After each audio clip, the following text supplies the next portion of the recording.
हमारे ब्रज के संत कहते हैं कि काहू के बल भजन को काहू के आचार, व्यास भरोसे कुंवर के सोवत पाम पसार। किसी को ज्ञान का अवलंब है, किसी को आचार विचार का अवलंब है, किसी को भक्ति का अवलंब है। मैं तो किशोरी जी के भरोसे पांव पसार के सोता हूं, मुझे क्या चिंता। एक बार तुम उनके होकर तो देखो।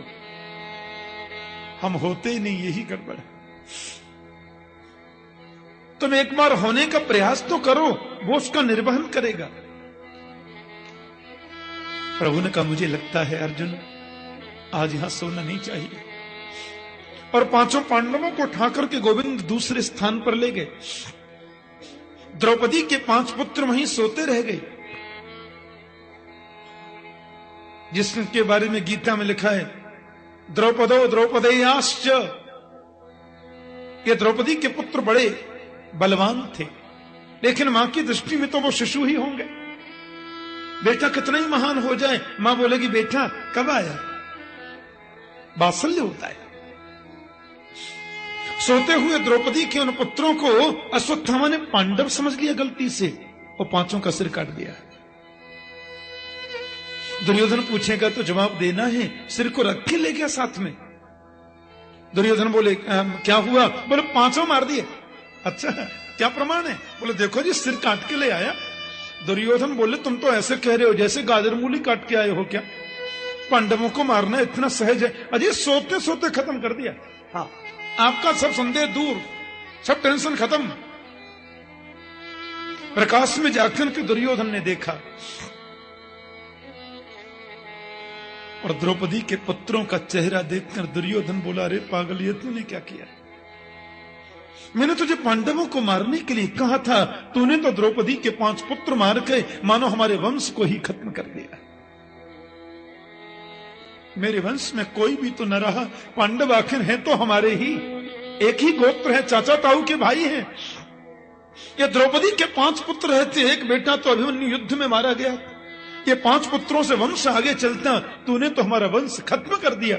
अश्वत्थामा जमीन पर गिर पड़ा। दुर्योधन बहुत रोया और बाद में उसकी मौत हो गई, मर गया।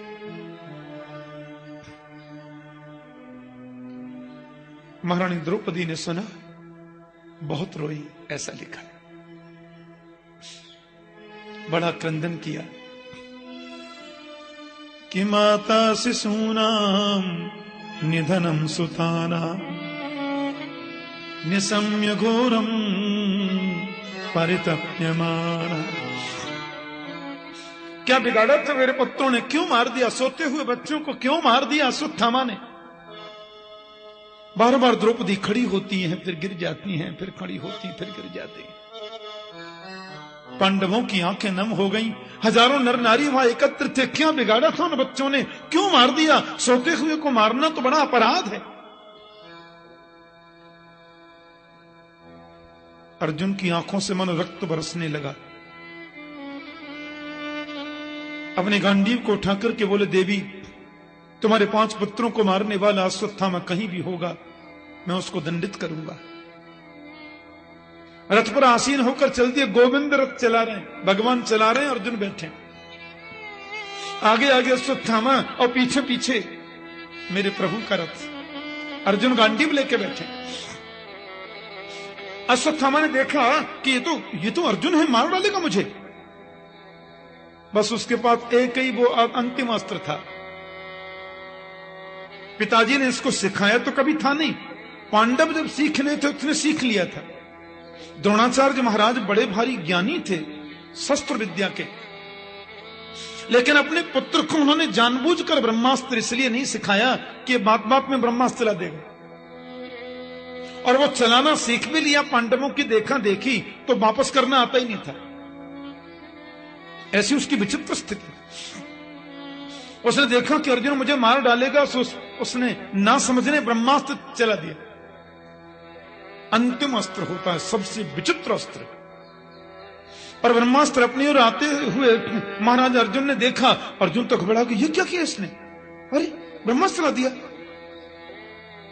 ब्रह्मास्त्र को कोई भी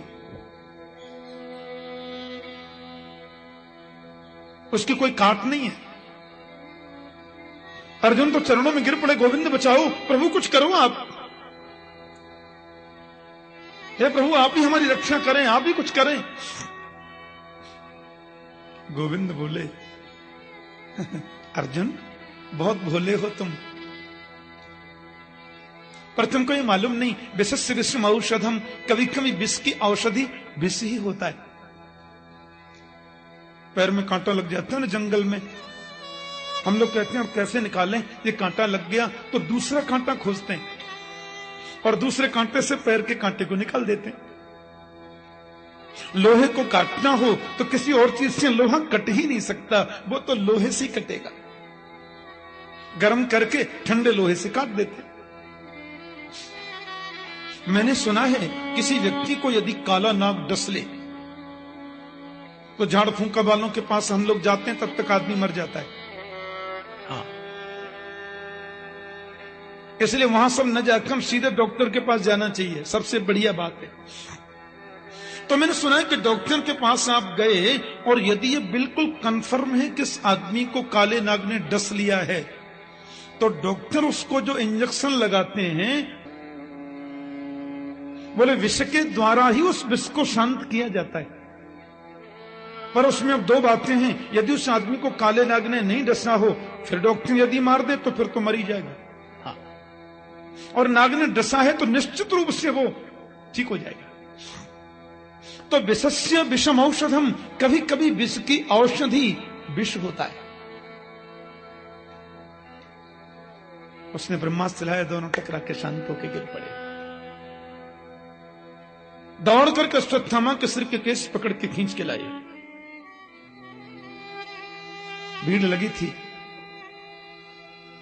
देवी यही पापी अश्वत्थामा है, मृत्युदंड तो इसको मिलेगा, लेकिन मैं चाहता हूं कि तुम बताओ इसको कैसे मारा जाए।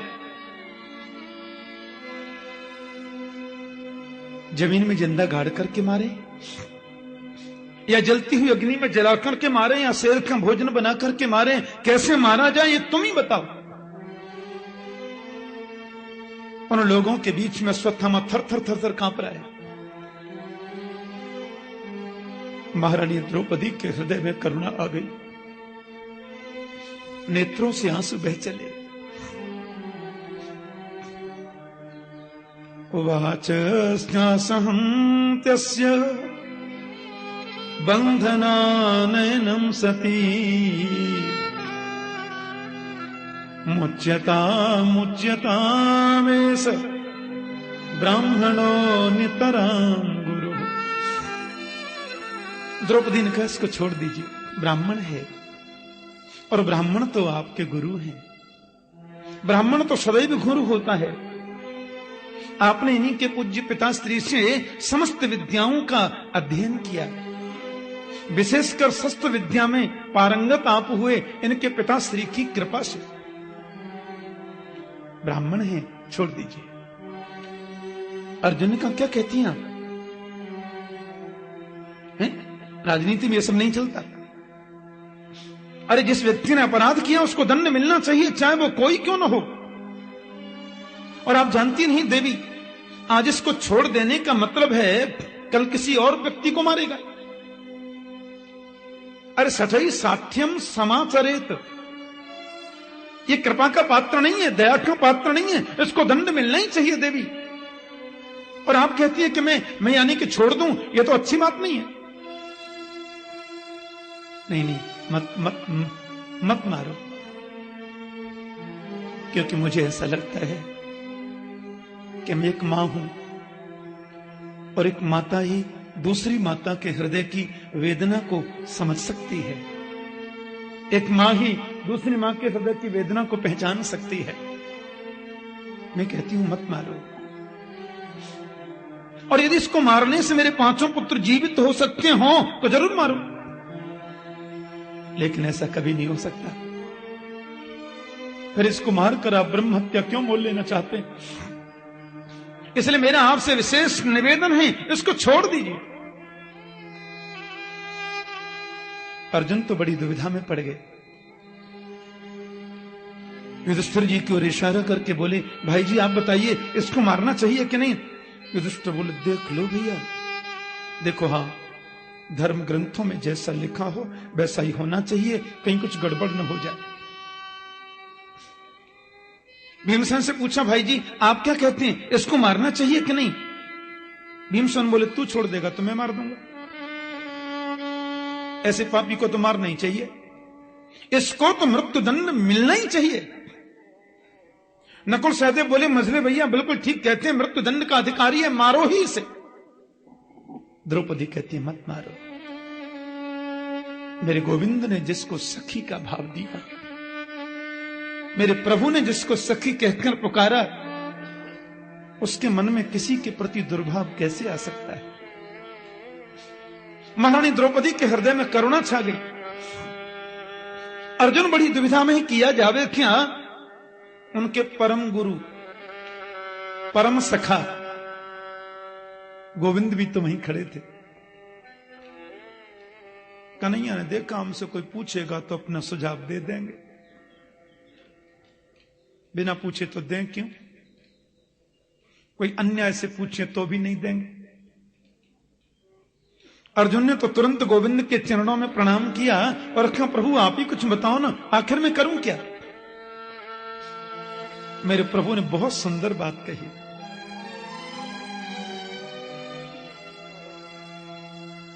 कि ब्रह्म बंधुर्न हंतव्य आतताई बंधारहण मयैवो भयमां नातं परिपाह्यनुशासनम्। ब्राह्मण कैसा भी क्यों न हो, उसको मृत्युदंड देना मना है। ब्राह्मण कैसा भी क्यों न हो, उसको मारना बिल्कुल मना है। और बाल हत्यारा कोई भी क्यों न हो, उसको छोड़ना भी मना है। अब तुम जानो, बोलो जय श्री कृष्ण। एक बार फिर सुन लो, ये ब्राह्मण है इसलिए इसको बिल्कुल मारना नहीं, ये बाल हत्यारा है इसलिए इसको बिल्कुल छोड़ना नहीं। युधिष्ठिर जो कहते हैं वो तुम्हें करना चाहिए, छोटे भाई हो तुम। भीमसेन ने जो कहा है वो बिल्कुल गलत नहीं कहा। द्रौपदी जो कहती है वो तो सत्य ही है, और मैं जो कहता हूं वो गलत हो ही नहीं सकता।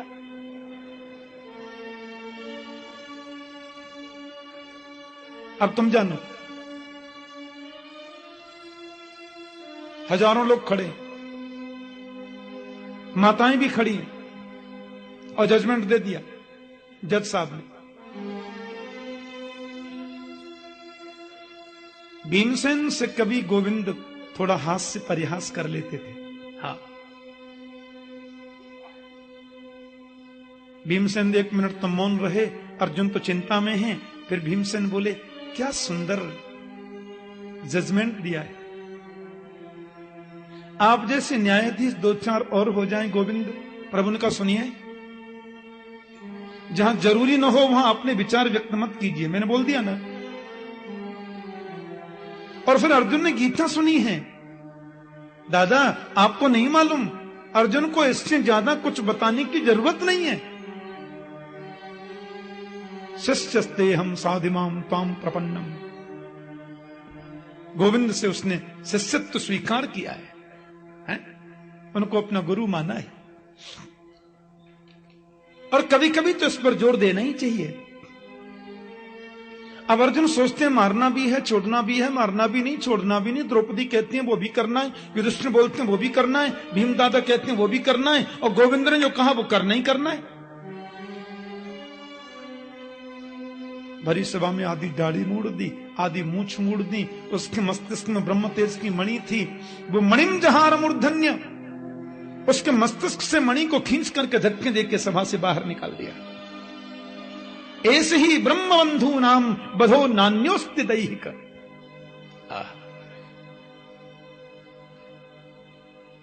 समाज में जिसकी प्रतिष्ठा, समाज में जिसके प्रति लोगों का उच्च भाव, उस व्यक्ति का सामाजिक बहिष्कार कर देना किसी मृत्युदंड से कम नहीं है। हाँ, और मरने वाला तो इतने में मर गया। हाँ, कितने लोग तो शर्म के मारे, लज्जा के मारे मर जाते हैं, लेकिन कुछ लोग ऐसे भी होते हैं कुर्ता झाल के चल देते हैं। किसी ने पूछ लिया, बड़ी अपमान हो गया आपका, राम राम राम राम, भरी सभा में है ऐसा अपमान? बोले तो छोटी सी सबुल्ली, हम तो बड़ी बड़ी सभा से निकल गए ऐसे ही, उसको क्या, छोटी सी सबुल्ली है। हाँ, आप पार्लियामेंट में लाइव टेलीकास्ट देखते हैं टीवी में, तो देखना, जिनको भेजते हैं आप चुन करके, पार्लियामेंट की सुरक्षा में 25 लाख रुपए रोज का खर्चा है। उसमें जाकर कैसी कुत्ता बिल्ली की सी लड़ाई होती है, आप देखना, शर्म आती है देख करके।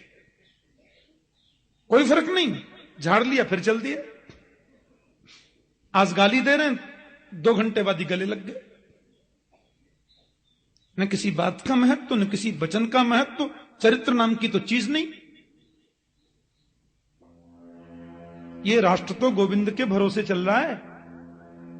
बोलो जय श्री कृष्ण। अश्वत्थामा के मन में ईर्ष्या और बढ़ गई। अपमान किया मेरा, धक्के देके निकाल दिया सभा से। पांडवों के वंश को निर्वंश नहीं किया तो मैं भी द्रोणाचार्य नंदन नहीं।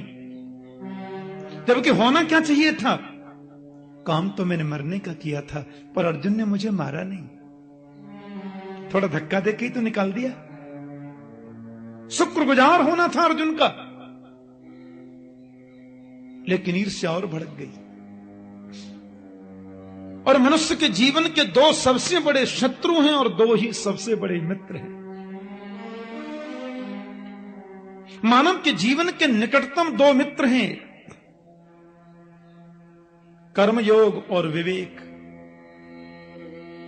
कर्मयोगी बनो और विवेक कभी छोड़ो मत। मानव के 2 निकटतम महान शत्रु हैं, ईर्ष्या और क्रोध। और ईर्ष्या तो ऐसी दीमक है सज्जनों, जिसमें लग जाती है, धीरे धीरे धीरे उसको बर्बाद कर देती है। ईर्ष्या से बचने का प्रयास करना है जीवन में। पांडवों के वंश को निर्वंश कर दूंगा मैं, फिर जोर से हंसा। अरे वंश में है ही कौन जब निर्वंश करूं, सब तो मर गए। अब इनके वंश में एक बेटा था, वो अभिमन्यु, युद्ध में मर गया। 5 और बेटे थे, द्रौपदी को कल मैंने मार दिया। अब इनके है ही कौन, काय का वंश खत्म। कौरव मर गए, ये मर जाएंगे 2-4 दिन में। कोई पानी देने वाला ही नहीं रहेगा, तर्पण वाला ही नहीं रहेगा, कि पांडवों के वंश तो खत्म उनके बाद। फिर कहता नहीं नहीं, अश्वत्थ ये अभिमन्यु की मृत्यु के समय मैंने सुना था कि उनकी पत्नी गर्भवती है। ओहो, अभिमन्यु की मृत्यु के समय उनकी पत्नी गर्भवती थी, वो बालक तो अब जन्म लेने वाला होगा। क्योंकि मैंने सुना था कि वो 9 मास पूर्ण कर रहा है। यदि उस बच्चे को गर्भ में ही नष्ट कर दिया जाए तो पांडवों का वंश खत्म। वो बालक रहा तो वंश तो चलेगा। इतनी घृणित ईर्ष्या उसके मन में आ गई। इसी को बोलते हैं ऊंच निवास नीच करतूती। ऊंचे स्थान पर बैठकर के कर्तव्य नीचों जैसा। और इसका यह मतलब भी है कि आवश्यक नहीं है कि ऊंचे खानदान में जन्म लेने से व्यक्ति के विचार भी ऊंचे हो जाएंगे। यह जरूरी नहीं है कि आदर्श पुरुष का बेटा भी आदर्श पुरुष ही होगा।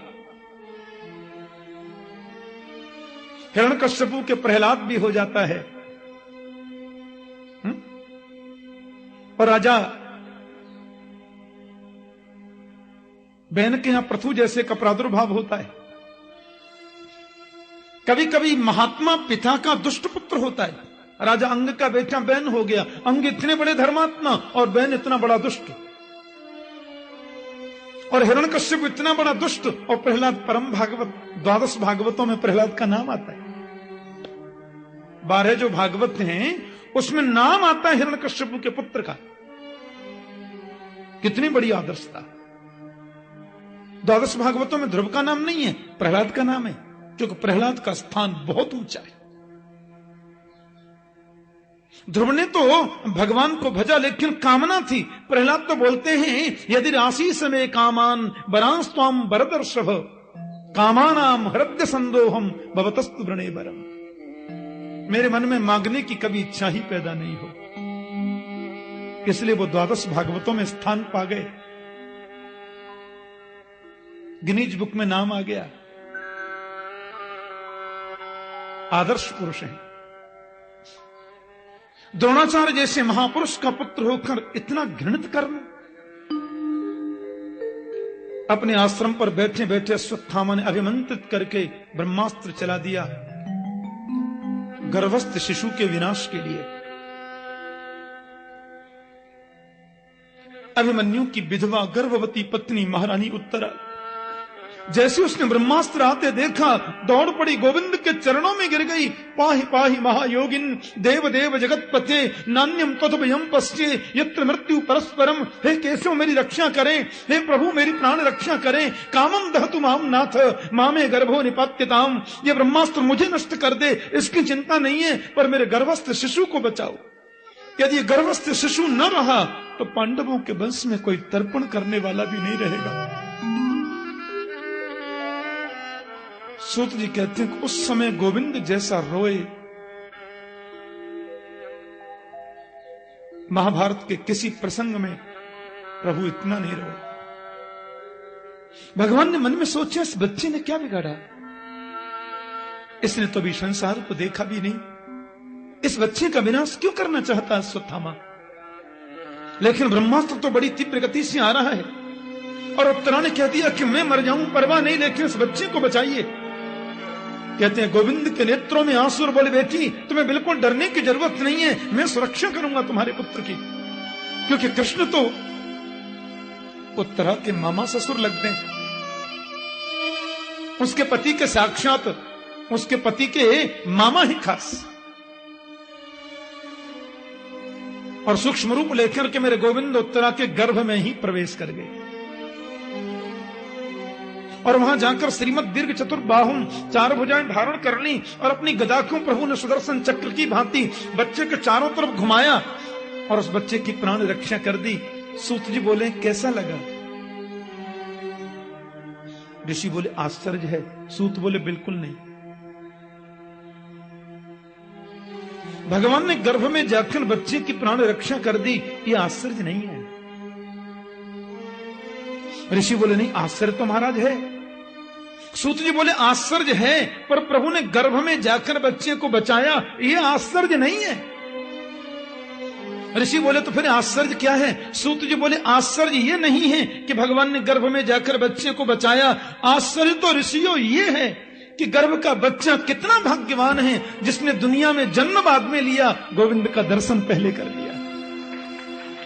आश्चर्य तो यह है। आपको ब्रह्मा की सृष्टि के इतिहास में ऐसा दूसरा उदाहरण मिलेगा ही नहीं। किसी ने जन्म बाद में लिया हो, गोविंद का दर्शन पहले कर लिया, दूसरा उदाहरण है ही नहीं। और ऋषियों, जिस बच्चे को गोविंद ने गर्भ में जाकर बचाया, वही राजा परीक्षित है, वही श्रीमद् भागवत के मुख्य श्रोता। मेरे गोविंद के लाडले भक्त आदरणीय परीक्षित है, इसीलिए तो उनका नाम परीक्षित हुआ। परितः इच्छतीति परीक्षित। जन्म के बाद जीवन भर वो यही सोचता रहा कि गर्भ में जिसने मुझे बचाया वो कहां है। इसी खोज ने तो उनको परीक्षित बना दिया है। और एक बात कहें, एक रूप से भगवान उसके गर्भ में है और प्रत्यक्ष रूप से सामने भी खड़े हैं और मानो वे कुछ ऐसा दिखा रहे हैं कि मैं कुछ मंत्र सा पढ़ रहा हूं। उत्तरा से हर 2 मिनट में पूछते हैं आप कैसा लग रहा है? उत्तरा बोली मैं स्वस्थ महसूस करती हूं। अच्छा अभी ठीक है ना, कोई कष्ट तो नहीं है? और एक रूप से अंदर जाके सब लीला कर रहे हैं, उस बच्चे को दर्शन दे रहे हैं, प्राण रक्षा कर रहे हैं। पर तू कितना ही पर्दा कर ले, भक्तों के सामने तो तू असली रूप में दिख जाता है। जीव की जैसे कोई चालाकी भगवान के सामने नहीं चलती, वैसे भगवान की कोई चालाकी भक्तों के सामने नहीं चलती। पक्की बात। माता कुंती को सब दर्पण में जैसे दिखाई दे रहा है, एक रूप से बाहर खड़ा है, एक रूप से अंदर प्रवेश किया है, मेरे प्रपौत्र की प्राण रक्षा कर दी, मेरे वंश को बचा लिया। माता कुंती चरणों में गिर पड़ी। नमस्ये पुरुषं त्वाद्यं ईश्वरं प्रकृते परम अलक्ष्यं सर्वभूतानां अंतर्बहिरवस्थितम्। माता कुंती कहती है मैं प्रणाम करती हूं केशव आपके चरणों में। आप ईश्वर हैं, प्रकृति से परे हैं, पुराण पुरुषोत्तम हैं, सन्मुख रहकर भी जीवों के अलक्ष्य बने हुए हैं। वैसे तो अंतर वही रवस्थितम, बाहर भीतर सर्वांतर्यामी आप हैं। मैं आपको प्रणाम करती हूं। आप वही भगवान मत्स्य हैं जिन्होंने वेद की सुरक्षा की। आप वही नृसिंह देव हैं जो भक्त वांछा कल्पतरु हैं। आप वही वराह हैं जिन्होंने देवताओं को संरक्षण दिया। आप मेरे वही मोहिनी हैं। कितने रूपों का वर्णन करूं मैं आपके। आप निर्गुण निर्विकार होने के बाद भी सगुण साकार सबशेष हैं। ये माया का पर्दा जीव की आंखों के सामने ऐसा पड़ जाता है कि पास में रहकर भी जीव तुम्हें देख नहीं पाता। कि यथा परमहंसानां मुनीनां अमलात्मनां भक्ति ज्ञान विदार्थम कथम पश्येमहि स्त्रियः। मैं तो एक नारी हूं, अज्ञानी हूं, मैं आपको कैसे समझ सकती हूं? गोविंद आप तो भक्त वांछा कल्पतरु हैं, बड़े बड़े मनीषी, बड़े बड़े अमलात्मा, बड़े बड़े ब्रह्मर्षि समाधि के माध्यम से आपको जानने में असमर्थ रहते हैं केशव। बुआ क्या कर रही हैं आप? भगवान ईश्वर, बुआ आपका भतीजा हूं, वो भी सबसे छोटा। आपके लघु भ्राता वसुदेव जी की सबसे छोटी संतान हूं मैं। भगवान कहती हैं आप। युधिष्ठिर जी की ओर देखा, आपने सुना? भगवान कहती बुआ मुझे। भीम दादा परमात्मा कह रही है मेरी बुआ मुझे। गोविंद मुस्कुरा करके बोले बुआ ने जब भगवान कह ही दिया है तो चलो अपन भगवान हैं। हाँ, और जब भगवान हैं तो दुनिया भगवान से मांगती है, तुम भी मांग लो। और क्योंकि भाइयों में तो सबसे ज्येष्ठ युधिष्ठिर जी हैं, तो वे ही क्यों न शुरुआत करें। क्या चाहिए? युधिष्ठिर बोले क्या मांगू केशव? किसी ने पदार्थ नहीं मांगा, ध्यान देना। किसी ने वैभव नहीं मांगा, दुख निवृत्ति नहीं मांगी। युधिष्ठिर बोले जीवन की प्रत्येक परिस्थिति में मैं सत्य को कभी छोड़ू नहीं, ऐसा वर दे दो।